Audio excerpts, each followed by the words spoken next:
नमस्कार, स्वागत है आपका। मैं शिवानी पांडे और आज हमारे साथ है गंगा डेंटल हॉस्पिटल के doctor MS Mishra ji. MS Mishra ji dentist हैं, साथ ही गोल्ड मेडलिस्ट भी हैं। दांतों की अनेक समस्याएं हमारे पास आजकल देखने को मिलती हैं। बच्चे हों या नौजवान या बूढ़े, हर कोई दांतों की कई प्रकार की समस्याओं से जूझ रहा है। डॉक्टर साहब से आज हम दांतों से जुड़ी समस्याओं के कारण और निवारण के बारे में कुछ जानकारियाँ लेंगे। सर, बहुत बहुत स्वागत है आपका हमारे शो में। जी धन्यवाद। सर, सबसे ज़्यादा अगर दांतों की समस्या देखें तो कैविटी होती है, जो एक बच्चे को भी हो रही है, नवयुवक को भी हो रही है, बुढ़ों को भी हो रही है। तो कैविटी होने का सबसे बड़ा कारण क्या है? देखिए, बच्चों में जो कैविटी होती है उसमें सबसे बड़ा कारण है खाना खाना, मीठा खाना, चॉकलेट खाना। और जो छोटे बच्चे हैं, जैसे ब्रेस्ट फीडिंग जो बच्चे होते हैं 1 साल या उससे ऊपर के, उनमें कई बार वो बॉटल का दूध पीते हैं। बॉटल के दूध में चीनी मिलाई जाती है मीठा करने के लिए, तो ऐसे में उनको नर्सिंग बॉटल सिंड्रोम हो जाता है। छोटे बच्चे होते हैं 1-1.5 साल के, लेकिन सारे दांत उनके काले पड़ जाते हैं। उसके अलावा मीठा खाना, और सबसे प्रमुख कारण है खाना फंसना। दांतों में अगर खाना फंस रहा है तो उसकी वजह से वहाँ पे बैक्टीरिया, स्ट्रेप्टोकोकस म्यूटेंस आ जाते हैं और वो एक गड्ढा बना देते हैं, कैविटी बना देते हैं, और जो बाद में पेन करने लगती है। सर, बात अगर मीठे की आप करें तो क्या मीठा खाने से ही कैविटी का सबसे बड़ा होने का कारण है या फिर और कई चीज़ हो सकते हैं खाने में? मीठा मतलब जो भी ऐसे चीज़ें रहेंगे जो कार्बोहाइड्रेट होता है, यानी खाना सीधा सा खाना है, दाल चावल भी है, अगर वो फंस रहा है दांतों में तो पूरा ओवरनाइट, रात में इसीलिए बोलते हैं, डेंटिस्ट बोलते हैं कि रात में ब्रश करके सोना है। अगर वो पूरी रात खाना फंसता है तो वो खाना सड़ता है, और सड़ने के बाद फिर उसकी वजह से जो दांत की सबसे ऊपर की कवरिंग होती है इनेमल, वो ख़राब होने लगती है और दांत में कीड़े लग जाते हैं, कैरीज हो जाती है। जी सर, बात कैविटी की कर रहे हैं तो अगर किसी के दांत में सड़न आ गई है, 50 से 70% उसका दांत खराब हो चुका है, ऐसे में उसे ट्रीटमेंट के तौर पे क्या लेना चाहिए? रूट कैनाल ट्रीटमेंट कराना चाहिए या फीलिंग कराना चाहिए, या दांत को निकलवा के नया दांत ही लगवा देना बेहतर होगा? देखिए, सबसे पहले हम देखते हैं कि दांत कितना ज़्यादा खराब है। अगर कैविटी स्टार्ट हो रही है, सब कहते हैं prevention is better than cure. पहले हम कोशिश ये करते हैं कि जब कभी हमें एक ब्लैक स्पॉट छोटा सा दिखा तो हम वहाँ पे फिलिंग करा लेते हैं, जिसको बोलते हैं पिट एंड फिशर सीलेंट। तो पहले ही वो कैविटी बनने ही ना पाए, तो पहले हम प्रिवेंशन करते हैं उसका। उसके बाद अगर वो आगे बढ़ता है, थोड़ा सा ज़्यादा कैविटी होती है, तो उसमें फिलिंग होती है। आजकल दांत के कलर की फिलिंग, कंपोजिट फिलिंग हो जाती है, और वो कैविटी अगर पल्प चेम्बर तक इन्वॉल्व हो जाती है, मतलब काफ़ी अंदर तक चली जाती है और हमें पेन होना स्टार्ट करता है या कभी स्वेलिंग आती है, तो ऐसी कंडीशन में फिर रूट कैनाल करना होता है। और जब दांत एकदम होपलेस हो जाए, जब कोई ऑप्शन दूसरा हो ही ना, तो ही दांत निकलवाना। सर, आप रूट कैनाल की बात कर रहे हैं। कभी कभी दांतों में पायरिया हो जाता है और ये काफ़ी हद तक लोगों को देखने को मिलता है, तो पायरिया ना हो इसके लिए क्या करना चाहिए? देखिए, जो पायरिया है, सर्दी, खांसी, जुकाम जो होती है, उसके बाद सबसे ज़्यादा लगभग 90 से 92% लोगों को पायरिया होता है। पायरिया के लक्षण है मुंह से बदबू आना, कभी कभी पस आना, और कभी मसूड़े सूज जाते हैं। तो पायरिया ना हो इसके लिए प्रॉपर दोनों टाइम ब्रश करके सोएं। पायरिया एक बीमारी नहीं है, मैं तो कहूँगा पायरिया एक अपराध है कि आप कहीं ना कहीं से अपने दांतों के लिए सजग नहीं है, आप लापरवाही कर रहे हैं, गंदगी इकट्ठा हो रही है, और उस गंदगी की वजह से ही आपके मसूड़ा पायरिया हो जाएगी, कभी पस आने लगेगा, सूजन आने लगेगी। सर, दांतों में पानी भी लगता है बहुत लोगों को, और कहा जाता है कि ठंडियों के मौसम में ज़्यादा होता है, तो इसका क्या कारण है? जो दांत होते हैं उनकी 3 कवरिंग होती है। पहले इनेमल जब घिस जाता है पूरा और पानी हमारे डेंटिन तक लगने लगता है, तो उसको हाइपर सेंसिटिविटी बोलते हैं। तो हाइपर सेंसिटिविटी तब होती है जब कोई दांत ऊपर से घिस जाए, पहली लेयर उसकी, और ये ज़्यादातर 40 साल के बाद शुरू होती है। लेकिन कभी कभी यंग लोगों में भी दूसरे कारण से भी हाइपर सेंसिटिविटी हो सकती है। सर, बहुत लोगों का दांत बाहर निकला है या दांतों का शेप इधर उधर है, तो उसे बैलेंस करने के लिए दांतों में तार बंधवाते हैं। ऐसे में क्या उनके दांतों का संतुलन बिगड़ता है, उन्हें किसी प्रकार का आगे चल के नुकसान होता है? नहीं, वो पूरी तरीके से सेफ है प्रोसीजर।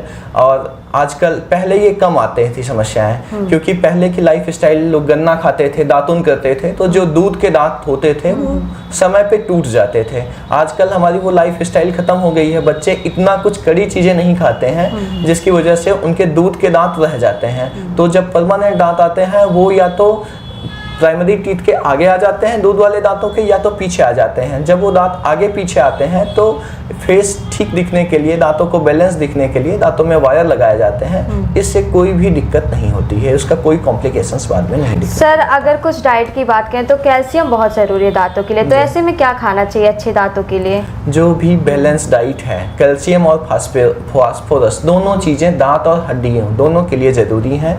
बैलेंस डाइट का जो चार्ट बनता है उसमें सारी, जैसे दूध सबसे महत्वपूर्ण है, दूध को संतुलित आहार कहते हैं। तो बच्चे हो या बड़े, डेली लगभग 150 ग्राम अगर डाइट में दूध है तो वो कैल्शियम सप्लीमेंट लेने की ज़रूरत आपको नहीं है।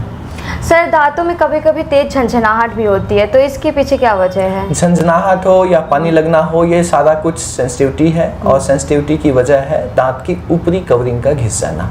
सर दांतों की समस्या से कहीं ना कहीं मसूड़े भी जुड़े होते हैं, मसूड़े सूज जाते हैं, लाल हो जाते हैं, ब्रश करने पर उनमें खून निकलने लगता है, तो इन सब के उपाय के लिए कुछ बताना चाहेंगे? देखिए, रेगुलर ब्रशिंग सबसे ज़रूरी है। रात में ब्रश करना ज़्यादा ज़रूरी है, जो सारे लोग लगभग अवॉइड करते हैं। रात में खाने के बाद, चूँकि जो बैक्टीरिया होते हैं सबके मुंह में होते हैं, स्ट्रेप्टोकोकस बैक्टीरिया, उनको पूरी रात का समय मिलता है और उसमें वो खाने को सड़ाते हैं, सड़ाने के बाद फिर दांतों को ख़राब करते हैं। तो रात में ब्रश करके ज़रूर सोना चाहिए, दोनों टाइम ब्रश करें, और जब भी ब्रश करें, ब्रश करने के बाद उंगली से मसूड़ों को मसाज करें। मसाज करने से ब्लड सर्कुलेशन अच्छा रहेगा, मसूड़ों के दांतों पे पकड़ अच्छी मजबूत होगी, मसूड़ों में स्वेलिंग नहीं आएगी। सर एक घरेलू उपाय होता है नमक और तेल, कभी कभी लोग राई का तेल और नमक मिला के मसूड़ों पे मसाज करते हैं, तो क्या ये सही उपाय है? देखिए, मुझे नहीं लगता कि ये बहुत कारगर उपाय है, लेकिन कुछ लोगों को इससे बेनिफिट मिलता है, फ़ायदा मिलता है, तो कर सकते हैं। इसमें कुछ नुकसान जैसा भी नहीं है कि सरसों के तेल या नमक से कुछ। हाँ, नमक पानी के कुल्ले करने से अगर आपको स्वेलिंग है तो सबसे पहले, दांतों का दर्द है या स्वेलिंग है तो आपको सबसे पहले नमक पानी से कुल्ले करना चाहिए। नमक पानी से कुल्ले करने से सूजन है या पस फॉर्मेशन है, या कभी कभी होता है कि खाना फंसा है उसकी वजह से ही बहुत ज़्यादा पेन हो रहा है, तो वो सारी समस्याएं ठीक हो सकती हैं। सर एक और समस्या आती है दांतों में पीलापन, लोग अक्सर पीलापन दूर करने के लिए विशेषज्ञ के पास जाते हैं, ट्रीटमेंट कराते हैं, तो क्या घरेलू कोई उपाय आप बताना चाहेंगे कि ब्रश कौन सा यूज़ करना चाहिए, पेस्ट कौन सा यूज़ करना चाहिए, ताकि ये समस्या आए ही ना? देखिए, दांतों में पीलापन की वजहें होती हैं। अगर दांतों का पीलापन एक फ्लोरोसिस होता है, फ्लोरोसिस का मतलब है अगर आपके ड्रिंकिंग वाटर में फ्लोराइड का कंटेंट 1 ppm से ज़्यादा है, यानी पानी आपका ऐसी जगह से आ रहा है जहां वाटर लगभग 40 के आसपास है। ऐसा वैसे इलाकों में होता है जहाँ पे नहरें ज़्यादा हैं, ऊपर का पानी आता है वो जो 6 नंबर वाले नल से आता है, तो ऐसे में उस पानी में ज़्यादातर फ्लोराइड कंटेंट ज़्यादा आता है। फ्लोराइड कंटेंट जब ज़्यादा आएगा तो दांतों को 2 ppm से ज़्यादा होगा तो पीलापन करेगा, और वो जो पीलापन होगा वो परमानेंट होगा। उसके लिए लोग कई बार कहते हैं कि दांत साफ कराने से, वो दांत साफ कराने से कभी भी ठीक होने वाले नहीं हैं। तो आपका पानी, ड्रिंकिंग वाटर ठीक होना चाहिए, उससे सिर्फ दांतों का पीलापन नहीं होगा, उसकी वजह से आपकी हड्डियों को भी आगे चल के समस्याएं होंगी, जैसे गठिया होना, तो ये भी उसकी फ्लोराइड कंटेंट की वजह से है।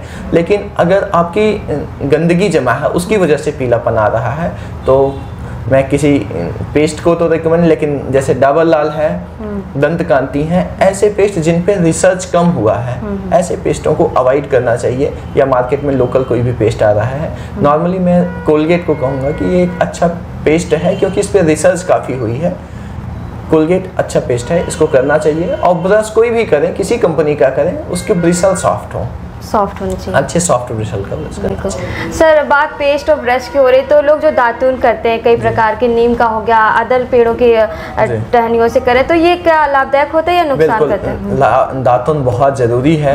दातुन से क्या होता है कि दांत मजबूत होते हैं, जो मसल्स ऑफ मैस्टिकेशन होती हैं, जो हमारे जबड़ों को ऊपर नीचे करती हैं, वो मसल्स स्ट्रांग होती हैं, दांत स्ट्रांग होते हैं।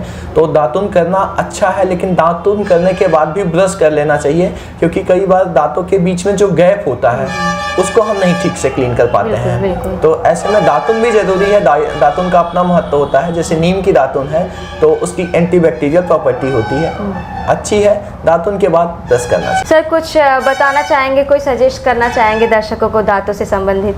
रेगुलर सबसे ज़रूरी है, ब्रशिंग करें। मीठा एक भ्रांति है कि बहुत ज़्यादा मीठा मैं नहीं कहूँगा कि खाना ही चाहिए, लेकिन सिर्फ मीठा खाने से दांत आपके ख़राब नहीं होते हैं। जब भी कोई ऐसी चीज़ खाएं जो स्टिकी फूड हो, जैसे चॉकलेट है या गुड़ है, ऐसी चीज़ें जो दांत में जाके चिपक जाती हैं, तो कुल्ला कर लें। जब भी कोई खाना खाएं कुल्ला करें, रात में सोते समय ब्रश करें और रेगुलर दांतों का चेकअप कम से कम 6 महीने में एक बार डॉक्टर को दिखा देना चाहिए। और जितनी भी समस्याएं छोटी रहेंगी, कॉस्ट बेनिफिट भी होगा, उतना कम खर्च लगेगा, उतना कम परेशानी होगी। तो 6 महीने में रेगुलर चेकअप किसी भी डेंटिस्ट को से करा लेना चाहिए। दूसरी चीज़ है, जहाँ कहीं भी आप ट्रीटमेंट कराएं, ये सुनिश्चित कर लें कि वो डॉक्टर कम से कम एटलीस्ट BDS हो। तो मैं समाज को ये जागरूक करना चाहूँगा कि कहीं भी दांत का ट्रीटमेंट ना कराएं। कई बार होता है कि दांत कहीं भी निकलवा लिया, उसमें दांत की जड़ें रह गई, उसकी वजह से ओरल कैंसर, इस समय दुनिया में सबसे ज़्यादा ओरल कैंसर हो रहा है, और उसकी एक वजह कोएक्स भी है कि वो निकालने लगाने वाले दांतों को फिक्स कर दे रहे हैं। तो आप सजग रहें और डेंटिस्ट से ही प्रॉपर ट्रीटमेंट लें। सर बहुत बहुत धन्यवाद, आपने अपना कीमती वक्त दिया। जी धन्यवाद आपका। आपने देखा हमारे साथ थे डॉक्टर MS मिश्रा जी, जो कि एक गोल्ड मेडलिस्ट हैं और डेंटिस्ट भी हैं।